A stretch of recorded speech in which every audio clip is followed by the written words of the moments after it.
तो hello YouTube friend, कैसे हो? आई होप आप सब बढ़िया होंगे, मस्त होंगे, मस्त होना चाहिए। दोस्तों, आज हम अर्थशास्त्र का वीडियो देखने वाले हैं। तो जितने भी प्रश्न हैं इस वीडियो में हम कराने वाले हैं। तो सिंपली हमारे चैनल पे अपने चैनल को सब्सक्राइब कीजिएगा, वीडियो को लाइक शेयर कमेंट जरूर कीजिएगा। और इसमें से आपको बिहार पुलिस में प्रश्न आने की संभावना है। तो चलिए हम वीडियो स्टार्ट करते हैं, देरी न करते हुए, ठीक है। तो चलिए, सबसे पहले क्वेश्चन आपको स्क्रीन पर इसका आंसर देने की कोशिश कीजिएगा, ठीक है। तो बताइएगा, भारत में राष्ट्रीय आय का अनुमान लगाने के लिए किस आधार वर्ष का उपयोग किया जाता है? बताइएगा, भारत में राष्ट्रीय आय का अनुमान लगाने के लिए किस आधार वर्ष का उपयोग किया जाता है? तो 2011 से 12, ठीक है। सकल घरेलू उत्पादन की गणना में अंतिम वस्तुओं और सेवाओं का मूल्य शामिल होता है, ताकि ताकि क्या बताइएगा इसका आंसर? तो सकल घरेलू उत्पादन की गणना में अंतिम वस्तुओं और सेवाओं का मूल्य शामिल होता है, तो दोहरी गणना से बचे जा सके, ताकि दोहरी गणना से बचे जा सके, ठीक है। अगला क्वेश्चन है, मानव विकास सूचकांक में किन तीन प्रमुख संकेतों को शामिल किया गया? बताइएगा, मानव विकास सूचकांक में किन तीन संकेतकों को शामिल किया गया? बताइएगा, क्या होगा? ये आपका सी हो जाएगा, जीवन, प्रत्यक्षा, शिक्षक का स्तर और प्रति व्यक्ति सकल राष्ट्रीय आय, ठीक है, याद रखिएगा, ठीक है।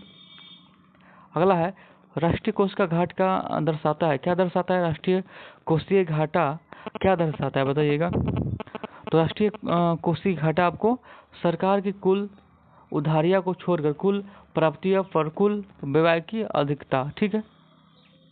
अगला है, भारत में मुद्रास्फीति को मापने के लिए किस सूचकांक का उपयोग किया जाता है? भारत में मुद्रास्फीति को मापने के लिए किस सूचकांक का उपयोग किया जाता है? बताइएगा। ये हो जाएगा उपभोक्ता का मूल्य सूचकांक, याद रखिएगा। अगला है, रिवर्स रिपो दर वृद्धि का क्या अर्थ है? बताइएगा। रिवर्स रिपो दर में वृद्धि का क्या अर्थ है? बताइएगा। ये हो जाएगा आपको बैंकों के लिए भारतीय रिजर्व बैंक के पास अधिशेष धन जमा करना, अधिक आकर्षण हो जाना, ठीक है। बैंकों के लिए भारतीय रिजर्व बैंक के पास अधिशेष धन जमा करना और अधिक आकर्षक हो जाना, ठीक है, याद रखिएगा। अगला है, अल्प विकसित देशों में गरीबी का मुख्य कारण क्या है? अल्प विकसित देशों में गरीबी का मुख्य कारण क्या है? बताइएगा। तो मुख्य कारण क्या है? तो पूंजी में कमी और जनसंख्या का दबाव, याद रखिएगा, ठीक है। अगला क्वेश्चन, अगला है, बताइए इसका आंसर क्या होगा? ट्रिकल डाउन सिद्धांत किससे संबंधित है? ट्रिकल डाउन सिद्धांत किससे संबंधित है? तो ट्रिकल डाउन जो सिद्धांत है वो आर्थिक विकास से संबंधित है। क्या हो जाएगा? ऑप्शन नंबर बी, आर्थिक विकास। भारत में कर संरचना कैसी है? भारत में कर संरचना कैसी है? तो मुख्य रूप से अप्रत्यक्ष कर आधारित, ठीक है, याद रखिएगा। अगला है, जीएसटी भारत में कब लागू किया गया? बताइएगा। जीएसटी भारत में कब लागू किया गया? जीएसटी आपको 1 जुलाई 1917 में लागू किया गया। 1 जुलाई 1917। राजस्व प्राप्तियां निम्नलिखित में से किससे संबंधित नहीं है? राजस्व प्राप्तियां निम्नलिखित में से किससे संबंधित नहीं है? किससे संबंधित नहीं है? तो सरकार संपत्तियां की बिक्री से प्राप्ति से संबंधित नहीं है। अगला है, नवरत्न और महारत्न का दर्जा किससे संबोधित करता है? नवरत्न और महारत्न का दर्जा किससे संबोधित करता है?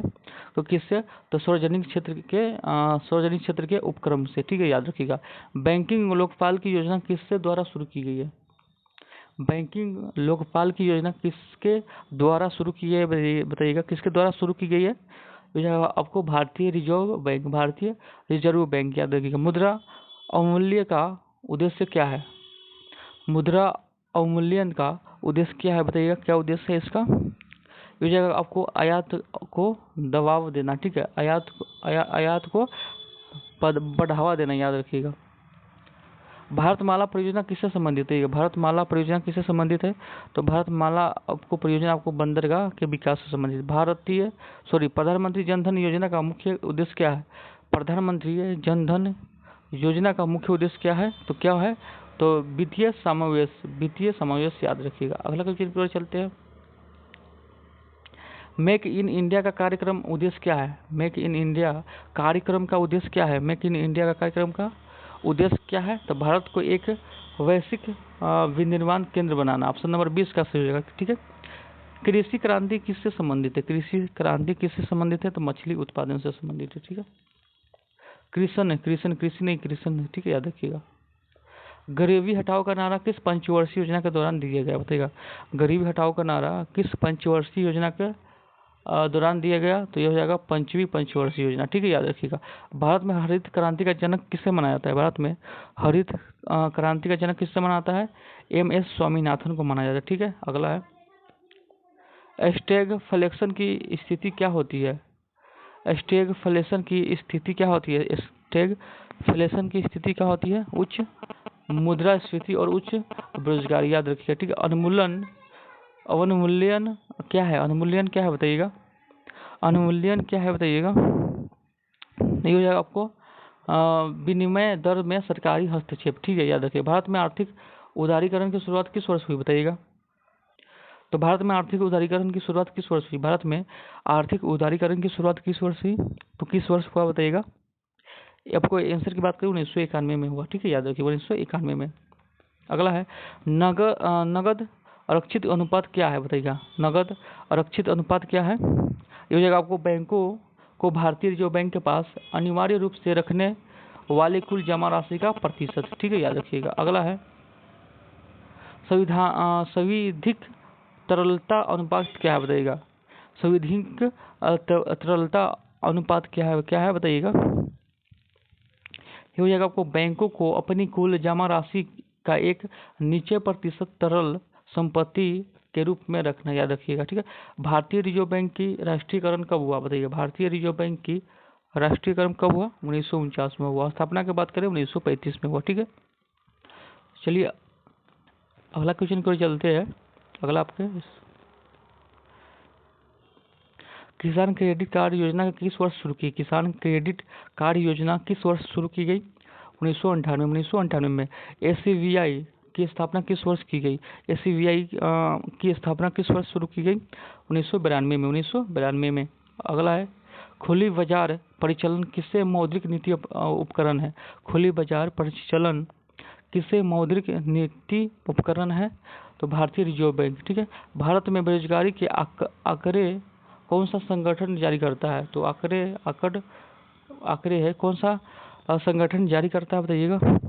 तो राष्ट्रीय प्रतिदर्श सर्वेक्षण कार्यालय, राष्ट्रीय सांख्यिकी कार्यालय। ठीक है, अगला है निर्धनता रेखा का अनुमान भारत में किस विधि द्वारा लगाया जाता है? निर्धनता रेखा का अनुमान भारत में किस विधि के द्वारा लगाया जाता है? तो किस विधि के द्वारा लगाया जाता है? तो उपभोक्ता व्यय विधि और आय विधि, यानी ए और सी होगा। कैलोरी उपभोक्ता विधि और उपभोक्ता व्यय विधि। ठीक है, पीली क्रांति किससे संबंधित है बताइएगा? आपको प्रश्न में आया होता पीली क्रांति। तो पीली क्रांति किससे है? तिलहन उत्पादन से।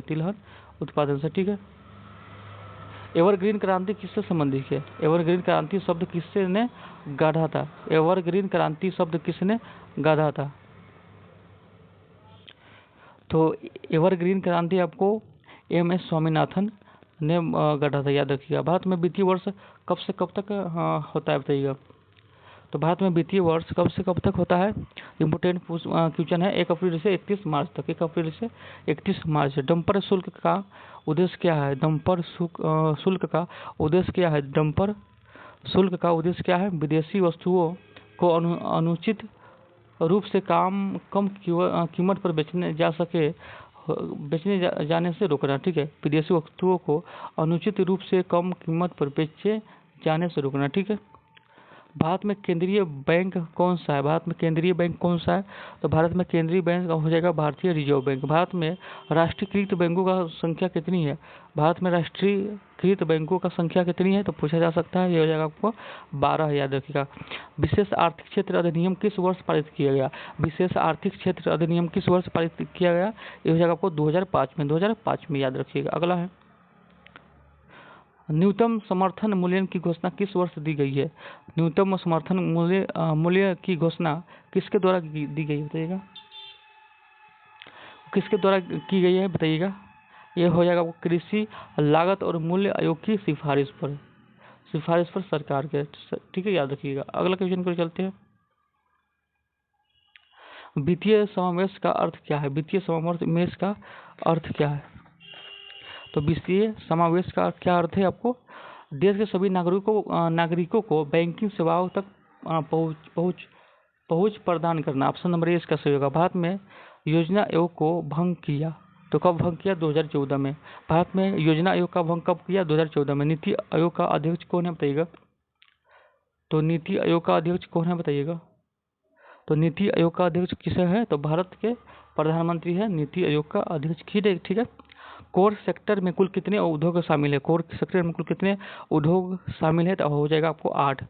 अदृश्य बेरोजगारी का अर्थ क्या है बताइएगा? अदृश्य बेरोजगारी का अर्थ क्या है?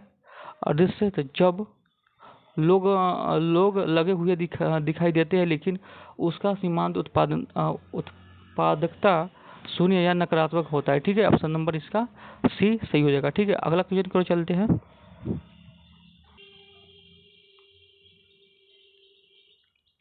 अगला है, रेपो दर में कमी का क्या प्रभाव होता है? रेपो दर में कमी का क्या प्रभाव होता है बताइएगा? क्या प्रभाव होता है? तो बैंकों के लिए ऋण लेना सस्ता हो जाता है, जिससे अर्थव्यवस्था में तरल बढ़ती है। ठीक है, अगला क्वेश्चन, भारतीय बीमा नियामक और विकास प्राधिकरण का मुख्यालय कहाँ है बताइएगा? कहाँ है बताइएगा?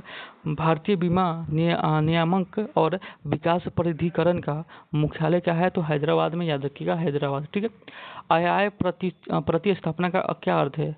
आयात प्रतिस्थापना का क्या अर्थ है? आयात प्रतिस्थापना का क्या अर्थ है? घरेलू उत्पादन द्वारा आयातित वस्तु की जगह लेना। ठीक है, अगला क्वेश्चन की ओर चलते हैं। योजना अवकाश की अवधि क्या होती है? योजना अवकाश की अवधि क्या थी बताइएगा? योजना अवकाश की अवधि क्या थी? 1966 के 69। साउथ को ऑपरेशन किससे संबंधित है? साउथ को ऑपरेशन किससे संबंधित है? तो साउथ को ऑपरेशन आपको विकासशील देशों के बीच सहयोग से संबंधित है। ठीक है, लफर कर्व किससे संबंधित है? लफर कर्व किससे संबंधित है? कर दरों और कर राजस्व के बीच संबंध है। ठीक है, ऑप्शन नंबर 20 का सही होगा। ठीक है, अगला क्वेश्चन, अर्थव्यवस्था की केंद्रीय समस्या क्या है? अर्थव्यवस्था की केंद्रीय समस्या क्या है? संसाधनों का कुल आवंटन करना। ठीक है, अगला है, मिक्स्ड इकोनॉमी क्या है बताइएगा? तो मिक्स्ड इकोनॉमी क्या है? जहाँ निजी, ऑप्शन नंबर सी, जहाँ निजी और सार्वजनिक दोनों क्षेत्र का अस्तित्व हो। ठीक है, प्राथमिक क्षेत्र में क्या शामिल है? प्राथमिक क्षेत्र में आपको कृषि शामिल है। ठीक है,